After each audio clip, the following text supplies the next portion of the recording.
नमस्कार सांग माने रोजी किचन में आपन को बहुत बहुत स्वागत। आज मैं आपन को बने के देखेबी पसारुणी पत्र रे केमिति पिठो करा जाए। इटा तो देखिबा को बहुत कला किंतु खाइबा को बहुत टेस्ट आ देह पे बहुत हितकर।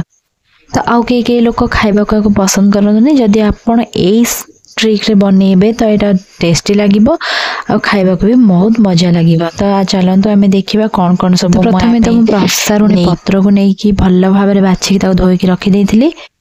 आ एबे ता देरे मु देखंतु पत्रटा तो एई भलिया देखिबा पे आपण जानि परथे न जानि परथे म आपण को क्लोजली देखौची। देखंतु एई भली भाबरे पत्रटा हेतिबो एटा को पसारुणी पत्र कहंती। तो एठी प्रथमे मु आपण देखौची रसुन नैची, कंचा लंका दुईटा आपण जेतिकी राग खाउते से अनुसार नेबे। आ किछि जीरा नैची, पियाज आउ अल्प अदा नैची। पियाजर भाग मु अधिक देइची। आ एठी मु चावल को देखंतु बतुरे की रखी नेथिली। तो सेटा बतुरे जी पाखापाखि 4 रु 5 घंटा मोटे बतुरे की भल्ला भाबरे धोई की रखी नेथिली।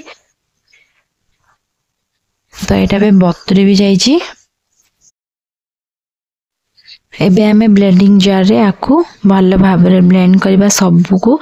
प्रथमे मु चावल को ब्लेंड कर दउची आ तापरे जो हमें रखी थिले बाटण आ पत्रटा सेटा को भी भल्ला भाबरे बाटी दबा।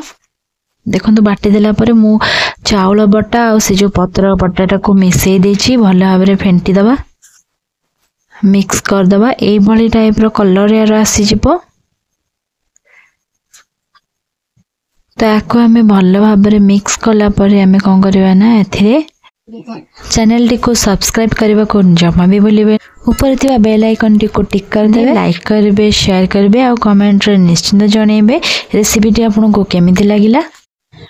तो एठी देखंतु मु हळदी ऐड करछि किछि 1 स्पून हळदी आ स्वाद अनुसार लूण आपन ऐड कर देबे एठी।